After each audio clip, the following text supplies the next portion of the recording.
তাই না খাবার একটু বন্ধ করে দিন দিই তোর চপচপের জন্য দাদার কাছে গল্প শুনতে পাচ্ছি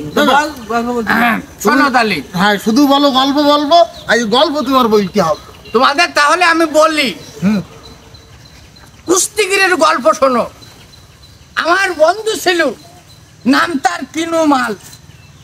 বন্ধুর নাম কি? কিনুমাল। কিনুমালের গায়ে এত শক্তি ছিল যে অত্র এলাকায় কোন মাল মানে বলতো ওই যে কুস্তি খেলতো তাদের সেই সময় মাল বলতো, তার সাথে পেরে উঠতো না, এত শক্তি তার। ওই কিনুমাল আমার বন্ধু ছিল, তাদের সাথে কেউ পাইতো না।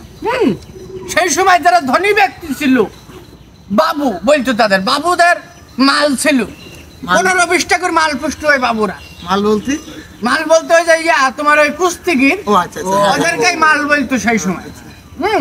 আর মাল একটা পদবী। এই কুস্তিগির ওই বাবুদের ওই মাল মানে কুস্তিগির আর আমার এই কিনু বন্ধু কুস্তিগির, এদের সাথে একটা ফাইট হবে। কিন্তু এই ফাইটই হবে কুস্তি লড়াই হবে।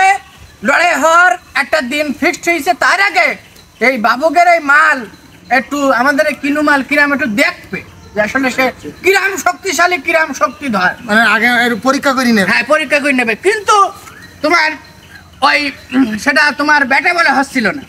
তখন ওই বাবুকের মাল ওই পাঠাই দিলে কিনুর বাড়ি গেলে দেখতে গেল না।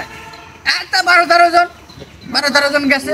12-13 জন একা কিনুর সাথে লড়বে তো কিনু বিরাট কিছু। সে কি বলছিস তোমার? আচ্ছা বলো। কিনুর বাড়ি আসার পরে এসে দেখলো কিনু বাড়ি নেই। কিনু গেছে মাঠে ছাগল খাওয়াতি।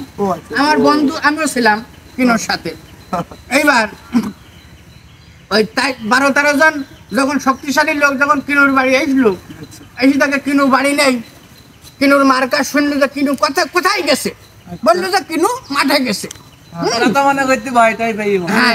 কিন্তু কিনুর মা সে কিন্তু ভয় পাওয়া লোক না, মানে আমার চাষি বললো অত খোঁজাখুঁজি লোক কলা রাখবে না, তোমরা বসু, কিনু আসতেছে। এইবার ওরা গোসল টোসল করবে, খাওয়া দাওয়া করবে কিনুর বাড়ি। কিনুর মাও ভালো লোক ছিল, খাওয়া দাওয়া দেখছে, খাওয়া দাওয়া করাবে, গোসল টোসল করতে বললো। তখন সবাই বললো যে আমাদের একটু তেল দাও, একটু তেল মাখবো। এবার কিনুর মা সবাইকে তেল দিল, মানে 1 মুঠো সরিষা সবার হাতে দেশে। হ্যাঁ, ওই তো সেই সময় তো মাড়াই করার যন্ত্র ছিল না। তখন ওই বললো যে ওই মাইকি এরম ডলাডলি করো, তেল বেরোলে তোরা মাথায় মেকান। কিন্তু তখন ওরা এত ডলাডলি করলু, তোমার মকসাইলু, কিন্তু ওতে তোমার তেল বের করতে পারলো না বাবুকের মালেরা। হ্যাঁ, তখন কিনুর মা বলছি এই তোমরা শক্তিশালী। কিনুর মা 1 মুঠো শস্য নেলে, সবাই এরম করি সবাই হাতে দিল। হ্যাঁ, মাড়াই করে তেল দিলে, মানে মা হাত দিতে এরম করে তেল বের করে ফেলে। হ্যাঁ, তাহলে ওর মা যদি এই শক্তিশালী হয় তাহলে সে কিনু তোমার বন্ধু যাবে। তুমিও কি মাল ছিলে? আমিও ছিলাম, তারপরে আমিও অত লড়াই করতাম না মানুষের সাথে।